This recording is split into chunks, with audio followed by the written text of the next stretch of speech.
Tessie essuya ses paumes moites sur sa jupe en se précipitant vers le parc de bus. Elle était en retard et la dernière chose qu'elle voulait, c'était rater le seul moyen de transport disponible pour entrer dans sa ville. Le soleil pesait lourd dans le ciel, écrasant la terre de sa chaleur et rendant l'air plus étouffant qu'il ne l'aurait dû. Elle balaya les lieux du regard, cherchant le bon bus. Mais l'endroit était envahi de cris, des gens hurlaient les destinations, des chauffeurs bousculaient les passagers et des vendeurs ambulants passaient d'un coin à l'autre avec leurs plateaux de nourriture. Elle s'arrêta devant un bus, le cœur battant à tout rompre. « Aïe aïe, entre avec ta monnaie », lança le conducteur. Tessie hésita. Quelque chose dans ce bus la mettait mal à l'aise, mais elle repoussa cette impression, sûrement la fatigue après trop d'heures passées sous le soleil. Elle devait rentrer chez elle. C'était tout ce qui comptait. Elle monta à bord et se glissa entre deux femmes déjà en train de se chamailler pour un peu d'espace. L'intérieur du bus empestait la sueur, l'essence et une autre odeur indéfinissable. Elle plissa le nez mais ne dit rien. Un homme à côté d'elle ajusta sa position et lui sourit. « Première fois que vous prenez cette compagnie. » Tessie força un sourire. « Non, juste fatiguée. » Le conducteur referma la porte et donna 2 coups sur la carrosserie. « OYK, on y va !» Le bus rugit puis s'élança en avant, s'engageant sur la route bondée. Tessie s'adossa à son siège, le cœur toujours aussi lourd, sans trop savoir pourquoi. Elle ferma les yeux et inspira profondément, essayant de chasser ce mauvais pressentiment. Elle se disait que ce n'était que dans sa tête, qu'il n'allait rien se passer. La route s'étendait devant eux, longue et sans fin. Dans le bus, les passagers prenaient leur marque. Certains bavardaient, d'autres s'endormaient à mesure que le véhicule gagnait en vitesse. Tessie se tortillait mal à l'aise, l'inquiétude refusant de la quitter. Le conducteur fredonnait en tenant le volant d'une poigne ferme, ses doigts tapotant nerveusement. La route n'était pas lisse et le bus rebondissait sur les nids de poules, arrachant des grognements et des plaintes aux passagers. Mais ce n'était pas cela qui dérangeait. C'était la manière dont le conducteur regardait sans cesse dans le rétroviseur, sa prise sur le volant se raffermissant à intervalles réguliers. Un bébé se mit à pleurer à l'arrière et sa mère le calma doucement. L'homme à côté de Tessie bâilla et étira ses jambes, son genou frôlant le sien. « Tu n'as pas l'air à l'aise, » dit-il à voix basse. Tessie força un sourire. « Ça va. » Mais ce n'était pas vrai. Son estomac se noua et l'air semblait devenir plus lourd encore dans le bus. Elle jeta un coup d'œil autour d'elle. Les visages des passagers étaient calmes, mais au fond d'elle, quelque chose lui disait que tout n'était pas aussi normal qu'il y paraissait. Soudain, le conducteur jura entre ses dents, agrippant le volant à 2 mains, les jointures blanchies par la tension. Le bus dévia légèrement et un cri s'éleva. « Qu'est-ce qui se passe ?» lança quelqu'un, inquiet. « Les freins !» murmura le conducteur, la voix tremblante. Les freins ne répondent plus. Un instant, tout fut silencieux. Puis le chaos éclata. Des cris éclatèrent. Le contrôleur frappa le flanc du bus tandis que le chauffeur luttait pour garder le contrôle. Le véhicule prit de la vitesse, secoué violemment alors qu'il déviait de la route. Le cœur de Tessie battait à tout rompre. Elle s'agrippa au siège devant elle. Sa respiration était courte et saccadée. Un puissant coup de klaxon retentit. Un camion-remorque fonçait droit sur eux. La dernière chose que Tessie entendit fut le bruit déchirant de vitres qui volaient en éclats, suivi d'un fracas assourdissant. Ses paupières battirent tandis qu'elle ouvrait les yeux. Sa vision était trouble et une douleur aiguë lui transperça la tête lorsqu'elle tenta de bouger. Ses oreilles bourdonnaient d'un son sourd, persistant, qui ne voulait pas s'estomper. L'air empestait le sang, le caoutchouc brûlé et une autre odeur métallique, âcre et pesante. Elle cligna des yeux, forçant sa vue à s'ajuster. Le bus n'était plus sur la route. Il était couché sur le flanc, le toit écrasé, les vitres réduites en miettes. Partout, des corps inertes, certains à l'intérieur, d'autres projetés au loin, éparpillés dans le chaos. Aucun ne bougeait. La gorge de Tessie se noua. Elle tenta de se redresser, mais son corps refusait de répondre. Ses mains tremblaient tandis qu'elle cherchait à tâtons le siège voisin. Vide. L'homme assis là avait disparu. Sa poitrine se contracta. Lentement, elle tourna la tête, son cœur martelant ses côtes. Le conducteur, le contrôleur, les 2 femmes qui se disputaient l'espace. Ils étaient tous là, sans vie. Certains avaient les yeux ouverts, figés dans le vide. L'estomac de Tessie se retourna. Elle porta une main à sa bouche, luttant contre un cri qui menaçait de jaillir. Son corps tout entier tremblait alors que la vérité s'imposait, brutale et irréfutable. Elle était la seule survivante. Sa respiration était saccadée, sa poitrine se soulevant par vagues rapides et peu profondes. Elle se força à bouger, ses doigts s'enfonçant dans les éclats de verre éparpillés sous elle. Une douleur aiguë remonta le long de son bras, mais elle n'en avait presque pas conscience. Son esprit hurlait, figé entre le choc et la panique. Elle devait sortir. Ignorant la douleur dans ses jambes, elle rampa lentement, gémissant alors qu'elle progressait sur le métal froissé et les sièges brisés. La porte avait disparu, arrachée dans l'impact. La seule issue, une fenêtre éventrée. Elle déglutit difficilement, attrapa le bord tranchant et se hissa tant bien que mal. Une brûlure fulgurante lui traversa la paume, mais elle serra les dents et continua. Ses jambes vacillèrent alors qu'elle émergeait enfin du bus, trébuchant sur la terre sèche. Le monde extérieur était d'un silence inquiétant. Pas de cris, pas de sirène, rien que le bruissement léger des feuilles dans le lointain. Tessie se retourna lentement et son estomac se tordit à la vue qui s'offrait à elle. Des corps jonchaient le sol, brisés, immobiles. Le bras du contrôleur pendait mollement d'un amas de tôle. Sa voix, autrefois si forte, s'était tue à jamais. La mère qui avait calmé son bébé gisait contre un rocher, l'enfant inerte dans ses bras. Un sanglot monta à la gorge de Tessie, mais elle le ravala. Ce n'était pas possible. Ça ne pouvait pas être réel.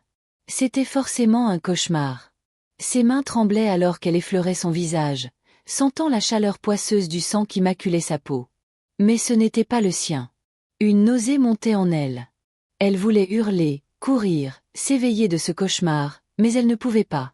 Elle était toujours là et tous les autres étaient partis. Tessie resta figée, le corps secoué de tremblements, ses jambes refusant de la porter. Le silence l'enveloppait, dense, étouffant. Ses yeux scrutaient les alentours désespérément à la recherche d'un signe de vie. Mais il n'y avait rien, rien que les carcasses de métal tordues et l'immobilité glaçante de la mort. Son cœur battait à tout rompre, sa respiration courte et irrégulière.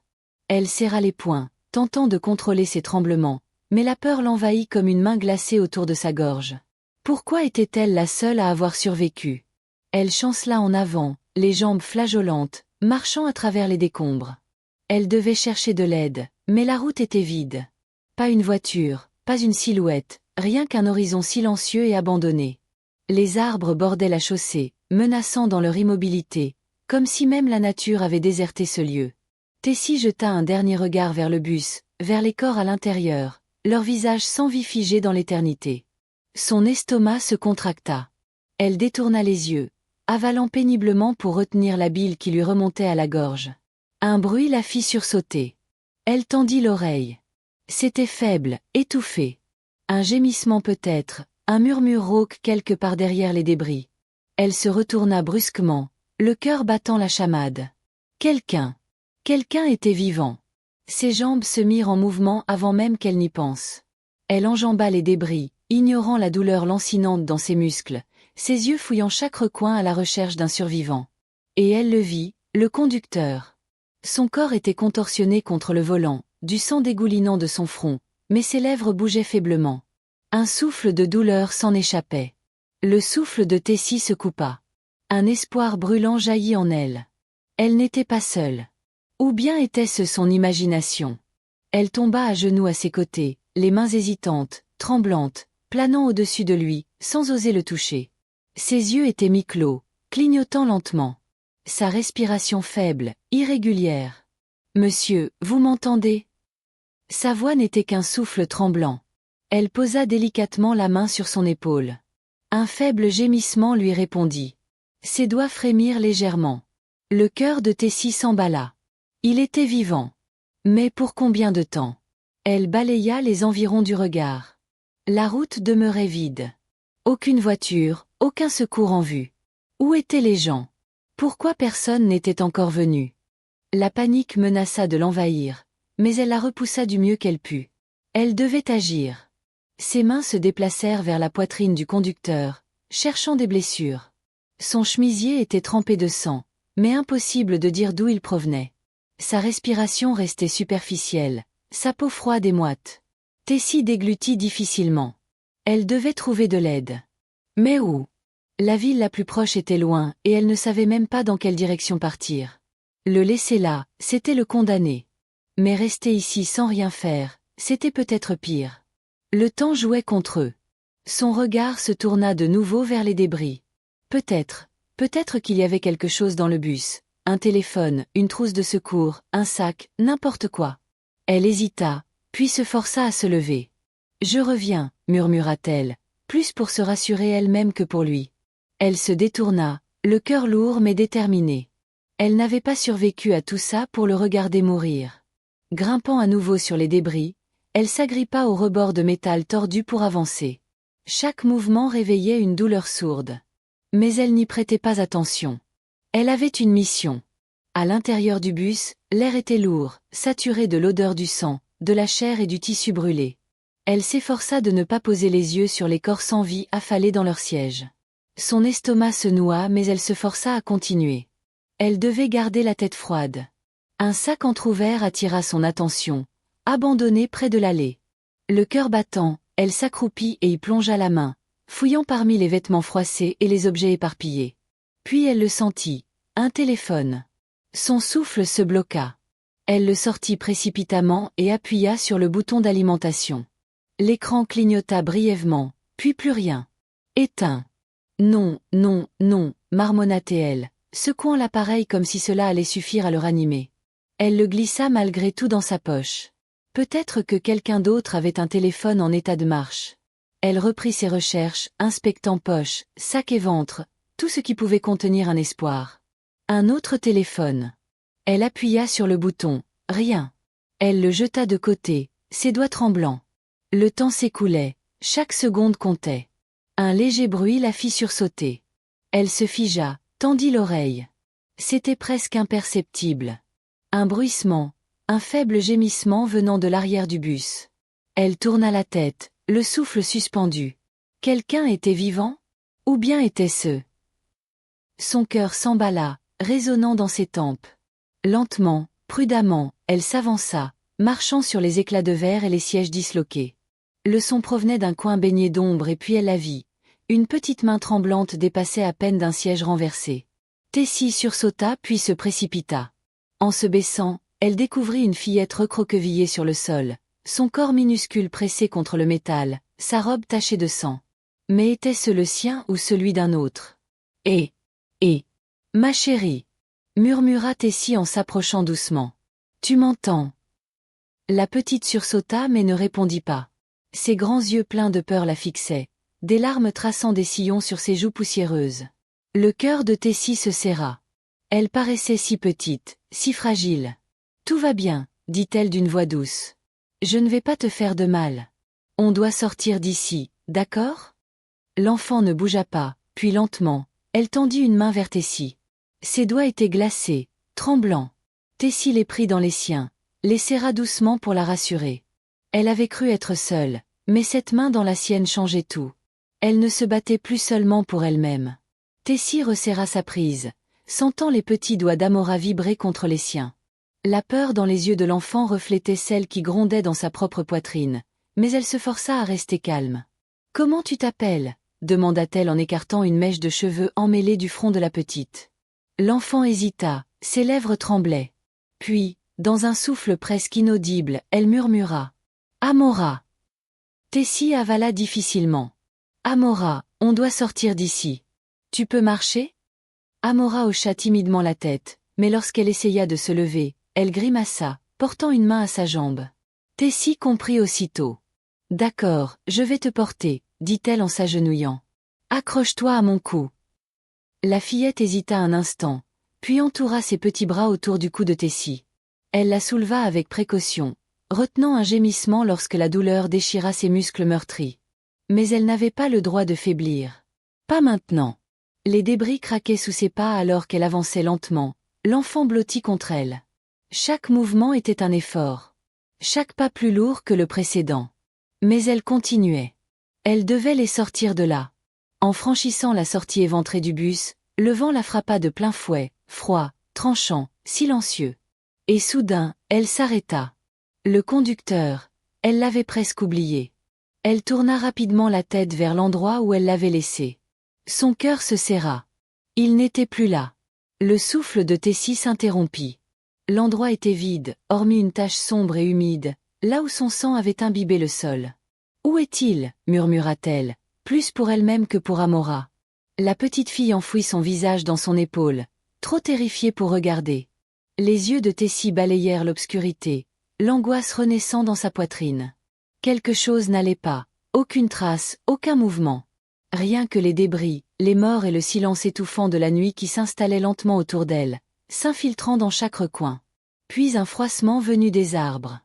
Le cœur de Tessie accéléra, cogna contre sa poitrine.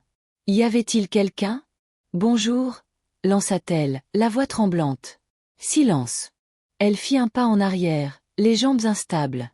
Il fallait partir maintenant. Elle resserra sa prise sur Amora, ajustant la petite contre elle, et se tourna vers la route. La route vide, pas de phare, pas de moteur, pas même un souffle de civilisation. Un frisson glacial remonta le long de sa colonne. Cela faisait trop longtemps. Quelqu'un aurait déjà dû passer. Elle déglutit difficilement, luttant contre la panique. Tiens bon, Amora. On va sortir d'ici. À chaque pas, une pression plus forte s'accumulait dans sa poitrine. Quelque chose n'allait pas et plus elle s'enfonçait dans l'obscurité, plus cette sensation devenait oppressante. Quelque chose ou quelqu'un les observait. Ses pas accélérèrent. Amora semblait plus lourde à chaque foulée, mais Tessie refusait de s'arrêter. Le silence autour d'elle était anormal, trop dense. Chaque ombre semblait se mouvoir. Chaque coup de vent portait un murmure glaçant. Elle jeta un regard derrière elle. Rien, seulement l'étendue noire de la route et, au loin, les restes tordus du bus. « Où allons-nous » demanda Amora d'une petite voix tremblante. « Là où c'est sûr » murmura Tessie, bien qu'elle ne sache pas vraiment ce que cela signifiait. Elle savait juste qu'elle devait continuer. Puis elle l'entendit. Un bruit faible mais clair, des pas. Son cœur se contracta violemment. Elle ne rêvait pas.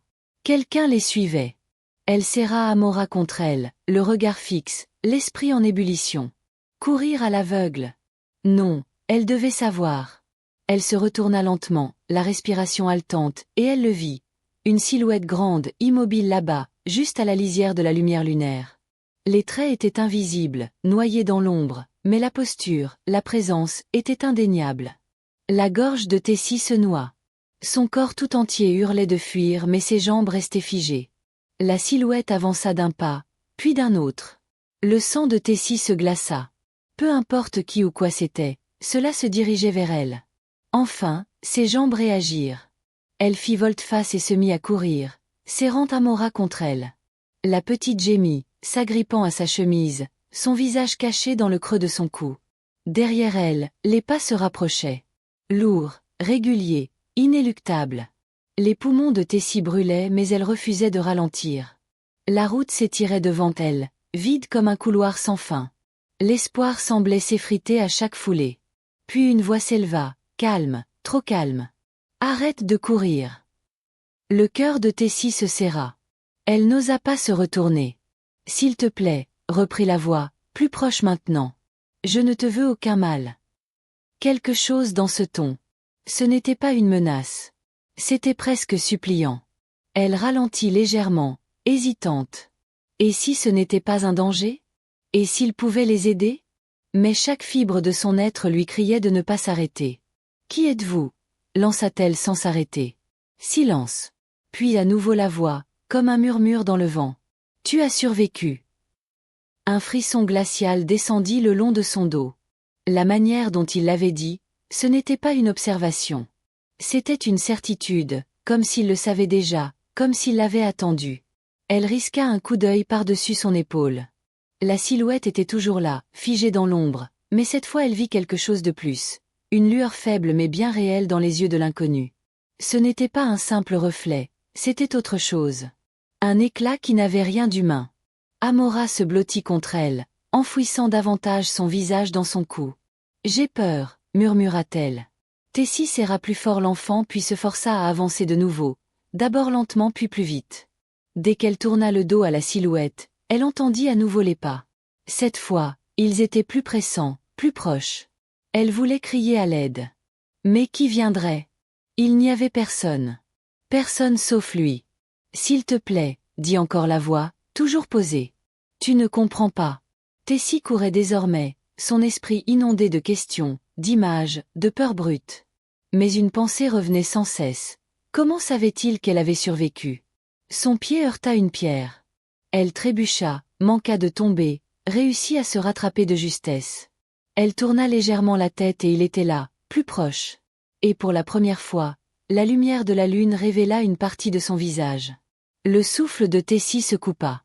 Ses genoux fléchirent, prêts à céder. Elle connaissait ce visage.